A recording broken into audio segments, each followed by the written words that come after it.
Hello, welcome to the CRL show. I'm Paul Arandale. I'm Geoff Stevenson. Back for another episode. Although a lot of the domestic comps have wound up now, we thought we've still got a fair bit to get through. What a year it's been. Yeah, it's been fantastic. Great finishes. Great to see all the grand finals got in. There was a bit of conjecture about the weather in Group 3 this week, but we've got through the season. Mostly not many games were missed out on by the end, and some great semi-final and grand final footy has been played. Yeah. No, it was at the Newcastle Rugby League grand finals on Sunday. It was a bit of miserable, sort of annoying rain in the morning. May have kept a few people away, but other than that, it was a pretty good day. Yeah. Maitland had a good day, winning 3 grades. Yeah, that's right. Just up the road at Group 3, Port Macquarie. As you said, there was a bit of not sure if it was going to get on or not. Yeah, But, and I think it might have affected the crowd up there too, which is a shame. But good on those people that got out there. Because, especially Group 3, I think you had to really be undercover to be comfortable, but there were a lot of people out on the hill getting wet. Yeah. Sorry if you can hear that noise in the background. My dog's just, she's passed out now. Our floor manager has passed out, so that's fine. It's all good. So we'll get through these next bits for you. We'll get the results up now for you. The Newcastle Rugby League started with the under-19s, and these two teams are the top teams, Lakes and Wests. But Lakes got the cash on the day, or the prize, 32-12 over Wests. Yep. Reserve grade went into extra time, 24-22, when it looked like Lakes had it won. Maitland scored a freaky try to win, 24-22. Women's tackle went to Maitland 16-10, a real grinding affair that one was. And then in first grade, 6-4 at half time, Maitland and Central, but the Pickers ran away with it the second half, 24-4 to make up 4 in a row. Yeah, and I mean, you can't complain with grand finals of that in that nature. All the games really close, hard fought. Yeah. That first grade grand final though, it's good to see Central had a real crack at it, but Maitland were too good. It almost sums up the season. Yeah, you know, there are a lot of teams that were nipping at Maitland's heels, but in the end, they're a quality team. Yeah, and it's going to be one of those things. Like I said last week, for those missed, it'll be that period that we'll remember in decades to come. The Maitland dynasty, and who knows when it'll end. Could be next year, could be the year after. We may have a few more years of their like high quality win consistency and winning, but for the moment we should just recognise that, whether you're a Maitland fan or not. Yeah. And I must point out too, apologies to Connor O'Byrne, the 5'8", for Maitland. Colin O'Brien during the broadcast after earlier this year asked 3 Maitland Pickers officials how you pronounce his surname, and they all said O'Brien, so I've been thrown under the bus there, so thank you very much. Okay. So apologies to Connor O'Byrne. Or Connor needs to go talk to some people in his club. Yeah. That's probably another thing as well. It's not just an apology, but hang on a second. Yeah. Paul's trying to do the right thing here, and you guys are jerking him around. But anyway, we got through it. Well done to Maitland. In your analysis, without notice, Paul, what is your take on Lakes as a club, considering how they finished in first grade and how well they've done in the semi-finals in other grades, especially reserves and under-19s? Do you think that's something that you can translate into a first grade kind of performance in a couple of years' time? Or are they just one of those nurseries that's always going to be able to accumulate good players? Yeah, I don't know. I think you'd like to think there were certainly aspects this year that they could push the top team. So a lot of those guys that are playing reserve grade have first grade experience. They've blooded a lot of those guys, given them time. So, who knows? Maybe next year they will be pushing for a top 5 spot. Those guys get a year older and they get a few more experienced players in. It's just notable that they had quite a presence on grand final day, yet they're in first grade they haven't performed so well. But maybe it's good signs for Lakes. And one notable junior who's gone on to bigger and better things is Chad Randall. So, they certainly, if they're not sticking with Lakes, they're going off and doing some bigger and better things. So, that's right. So anyway, it'll be something to watch in the next few years. Yeah.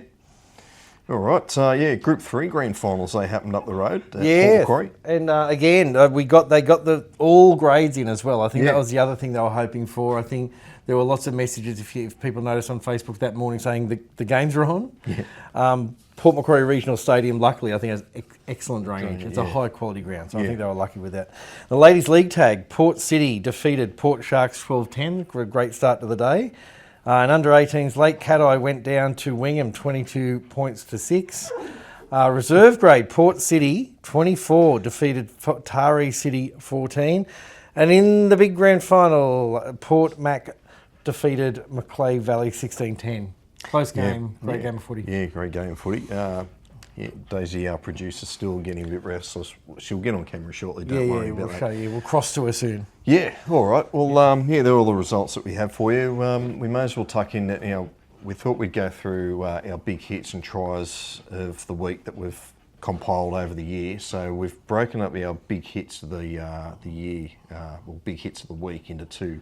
So here's our first group of big hits of the week. I think I've got that right. Yeah, you're right. Yeah, here they are. So we kick things off with Jai Ellis Albion Park, first grade.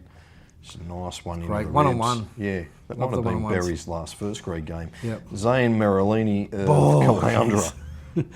It was set up and then knocked down like a rolling. It was like the Palm Woods fella looks up as if, what hit me? Asaya Lealee of West Brisbane Panthers here. The centre number 3 gets away. Beautiful. Then Boom. Beanley's teammates thought he was going to end up on top of them there. Here he is again. He's just a nice shot. And the blue shirt just scratched his head. Yep. Here's another one. Daniel Zoa. He could have appeared 3 or 4 times throughout the year with the big hits. We've got one here. And the Harrigan Plate, just nice big hit. Maybe big hitter of the year. Yes. Nick Shearman, Rimba Magpies, reserve grade. There's Bodies everywhere. Yeah, there's a lot of lift there having to do with that play, so he did well. And JJ Clarkson, Queanbeyan Blues. Just a nice shot there. Yeah. The long hair always makes it look better. Yeah. You can see that. And finally, Hamish Holland, Gerringong Lions, is pretty much his own teammate can win this one. The big hit of the year, just runs straight back in the back of his teammate. Yeah, you'd be embarrassed a little bit if you're injured. Like, you seem to stay down and, like, you got to get up after that kind of thing. Yeah, so as I say, there's 7 for you. We'll have another 7 a little later on. Big hits. Thank you. We won't have a big hitter of the year. No. Or big hit of the year, but you can look for yourself. You can pick your own. Like, there's some high quality ones there. Yeah. All right, let's get into around the group news. A little bit different this time.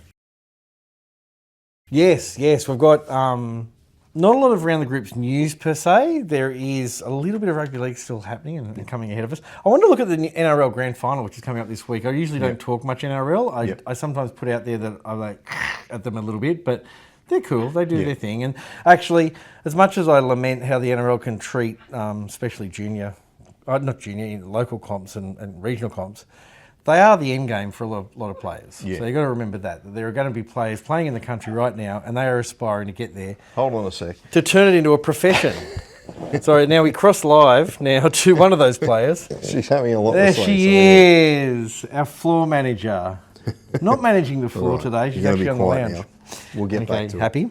So, looking at players in the I looked at the squads. What competition, what rural and regional competitions represented the most in the NRL? Yep.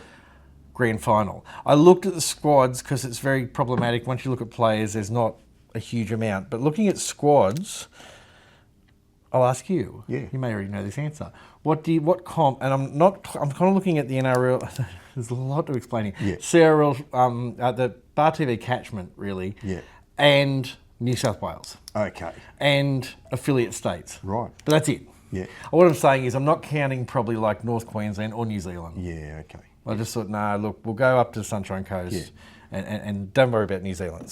So what comp in that area do you think is most representative? Well, you think of Penrith and automatically I think of like Peter McDonald Cup or Group 10 or 11, but you might prove me wrong. No, you're on the right track there, and probably actually the players that are picked to play Peter McDonald Premiership would win because you've got Isaiah Yeo, playing as well as one. Oh no, sorry, Jack Cole won't be playing either. So he's a one rep. It's a tie between NRRL, which have a few players in the Melbourne team, funnily enough, and NRL Victoria. NRL Victoria. Yeah, so people wouldn't pick that. That's why it was worth having a look at. That actually NRL Victoria, despite the fact these are players that aren't playing on the day. Yeah. But in the squad. Young Tonomatopia. Yeah. I think I got that right. Yeah. Dean Eremiah and Sui Fa'alonga are all NRL Victoria. Right, okay. Looking at NRRL, sorry, I meant to say they're in actually the Penrith team. There's Dane Laurie's from Lower Clarence. Yep. Luke Gartner's from Blamble. And yeah, Dylan Edwards. Oh no, I'm not thinking of Dylan Edwards. There was another one I cannot recall. But anyway, we've got. Nick Meaney. Nick Meaney from Ballina. Yep.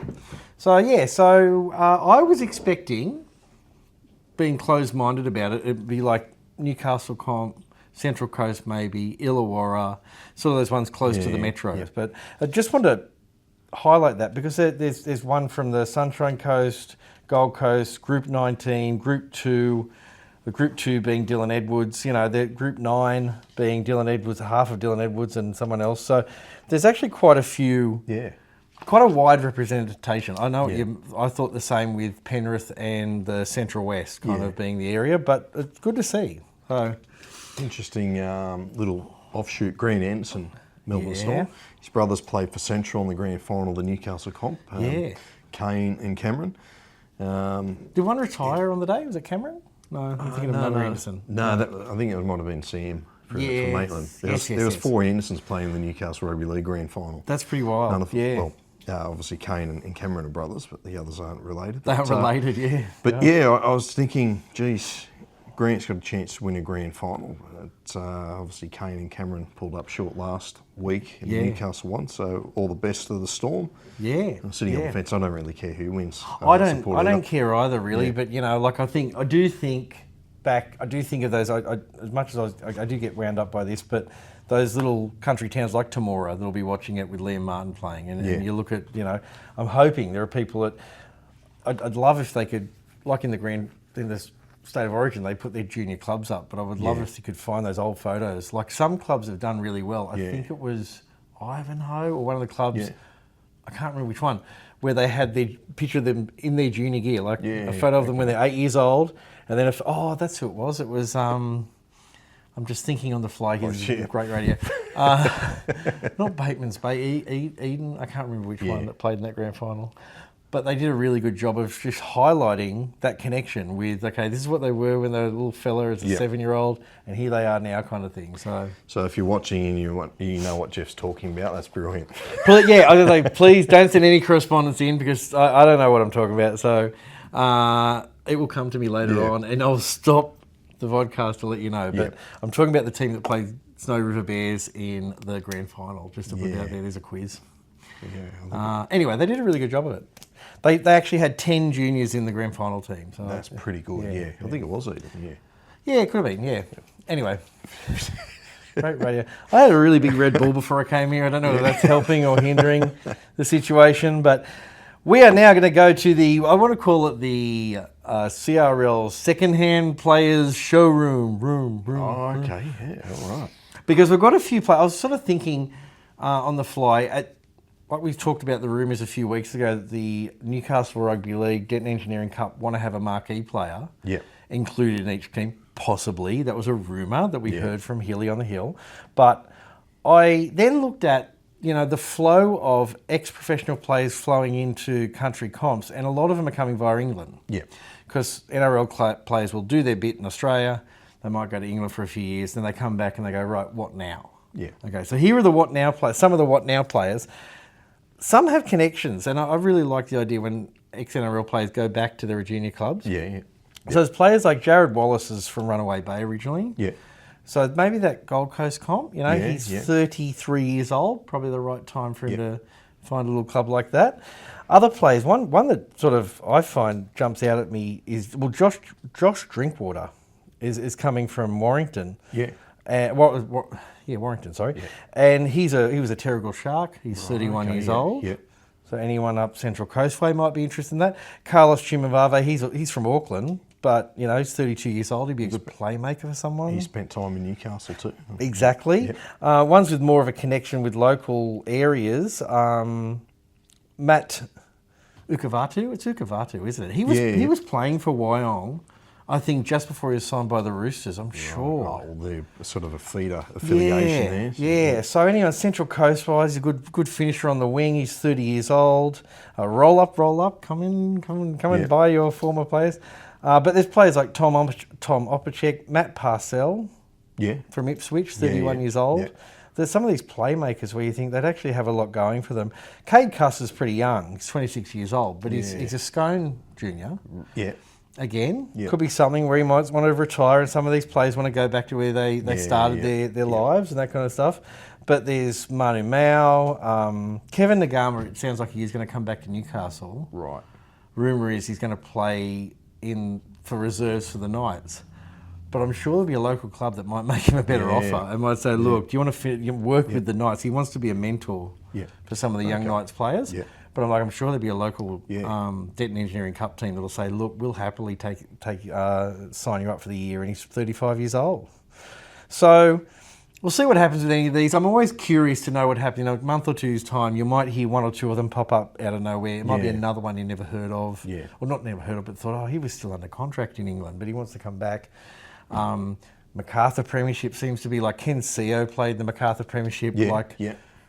I think it was 2 years after he was the top goal scorer in Super League. Yeah. So it can happen quite dramatically. Like they'll go from being full-on professional, performing really well, to in a country comp somewhere. Yeah. So any country teams out there, probably with a little bit of money, or what else gets them across the line, Paul? Maybe a good job in the mines. Bit of work in the mines, so all those mining towns, anything like that. But also those clubs that know they've got a junior that's coming back to Australia, or they're slipping out of their full-time professional career, try to make that connection, and try to get them over the line kind of thing. Like, actually, Jared Wallace also played for Sawtell as a junior as well, so it might be a little team like that, might be able to snap them up. Anyway, that was a very different round the groups, but we shall see whether any of these come to pass, or whether there's other. I didn't look at NRL. Yeah, maybe next year we can rip that back out and see how many players have actually gone to country. Yeah, and I almost want to contact some of them and say, look, what's your plans? Because I remember Luke Keary, before he signed with Catalan, I thought, well, he was from up Ipswich way or something like that. And I thought he might, or around the Gold Coast. Yeah. I thought a lot of Gold Coast A-grade teams often find the odd semi-retired player. I thought he might end up that way, but he may end up there eventually. Yeah, we'll wait and see. Yeah. Apart from that, really, that's my round the groups. Apart from, like we said, the Midwest Cup continues, Community Cup. The Blackheath Panthers are leading it after 2 rounds, undefeated, and the Carcole Bears are also undefeated after 2 rounds. Yeah, all right. I'm not sure how long it goes for. I'll work it out. I should find I think it's about 6 or 7 weeks. So that they'll each host a week, a round or whatever, then they'll go into the finals. Yeah. I believe so, anyway. Yeah, fantastic. So good to have a bit of footy around still. Yeah. Speaking of footy, Super Treats, I've said that wrong. Super Treats, it sounds like an ice cream company. Round 3, the French, it used to be called Elite 1. They thought, CRL, this is sort of community footy. Catalan Rugby League, Carcassonne Rugby League, CRL. CRL, it's very close. So round 3, Villeneuve, they're home to Avignon, Toulouse, at home to Limoux, Villafranca, Albi, St Gardner's travel to St Esteve, which is Catalan's feeder club, and big ones, Carcassonne and Leginon. The champion from last year playing the champion from the year before. James Maloney had spent time with Leginon. And interesting. It's hard to access information, but a few teams have some very good YouTube channels you can kind of look at some highlights on and stuff like that. But it would be great if a streaming service came along that could just do an English. Wouldn't that be nice? I know, because it's all in French. So unless you know your French, you're really just guessing. Like le try, like what the hell does that mean? But what intrigued me is the round 2 results last week. It was Limoux and St Esteve 37-36. Yeah, that's a game I watched on YouTube. It's crazy. And then another one, Villafranca and Pia Donkey's your team, 27-26. Yeah. 18-16, Villeneuve and St Gardens. It's a couple of real sort of close ones there. So it's a really good comp, and we thought we'd give it a bit of a shout out. And if we can find out a bit more info on it in the next coming weeks, we might continue on. When we branch off into international waters. Yeah, the CRL. The summer international stream. Yeah. But it's very interesting because they have aspirations over there. I think they just don't have money at the moment, and they don't have a broadcast. Yeah. And once they can get those things working, from what I read, they want to aspire to expand the comp beyond the heartland, which is not what is happening in England, at least, and it's just starting to happen in Australia. But what they've got aspirations like, let's get a team back in Paris in one shape or form. There are some teams like around Toulon and in the sort of southeast of France that are in the lower, like League Two. I don't know what we call that, and they're saying we'd love to have that area represented. So they're at a crux at the moment where they've actually got good plans and aspirations, but without the resources to be able to handle it. So I'm hoping that end picks up because I'd rather.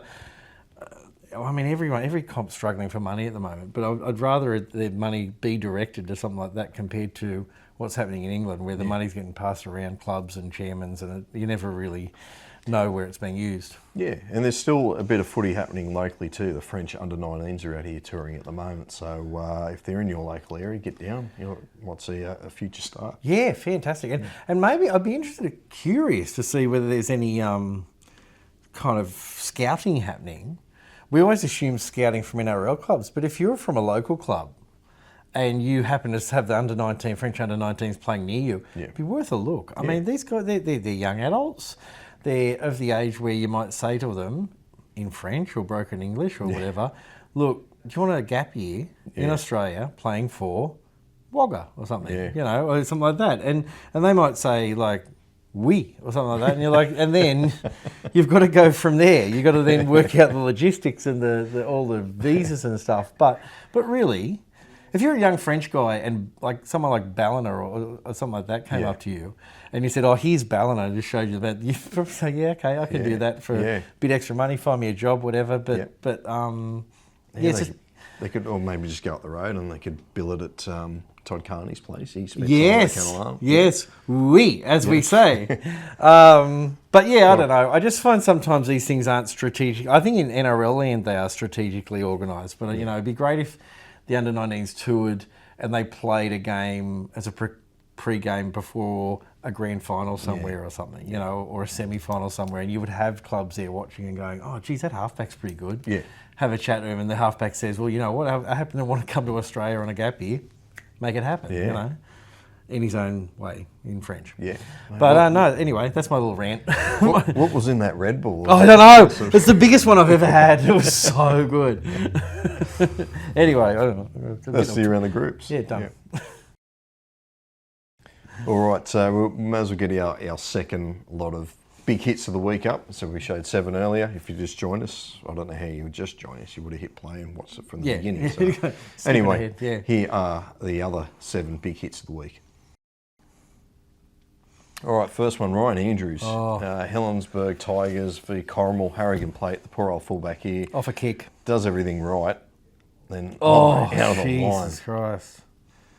We should have a whole section of off a kick hits. They're exceptionally wet run kick. You forget how wet it was. CM Hood, Berry Magpies, under 18s. A great ball and all tackle here. You just see the body buckle there. This is Matt Sopolola, Maitland Pickers. A nice shot there. Yeah. Close to the line. I like on the line his too, because it's really all or nothing in some ways. Women's tackle, Kerry Green, probably one of the biggest ones of the year. I think she just thought, I'm done. Yeah. I'll let the other player clean up the scraps and I'll just run back. Yeah, we're good. Georgia Chapel, Maitland Pickers here. Just another shot. You see the head. Another one on the line. Go back there.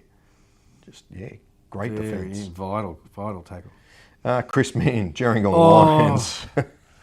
You can see how I've got to get this buller, mate. Oh, it doesn't matter. And Brittany Bugden, Shell Harbour Sharks here. There's a few bodies in the way of this one, but I just like to see the ball flying after a hit. Yeah. It almost ends up in the dugout. So, there's a few more big hits that have happened in 2024. If we've left any out, let us know. We'd love to share them on our social media channels. Yeah, and all those hitters and hitters just have a off-season recovery. We want more hits next year. We don't need you guys to recover from some of those big knocks. Yeah.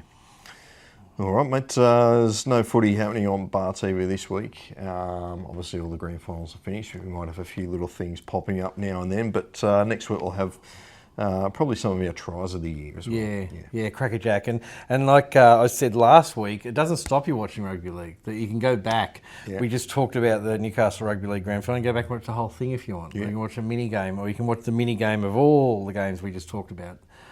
In your downtime, because we need rugby league, and we're going to have some. I'm getting the shakes, and it's not the Red Bull, give you it all know. I can, Yeah, we've really got to be able to cope during the off season. So that's what we'll be doing, and with a bit of French, and with a bit of a few other comps humming along. All right. Well, that's all from myself, Paul, and Geoff. We'll be back next week. Daisy's passed out, our co-producer. But we'll see you next week. Cheers.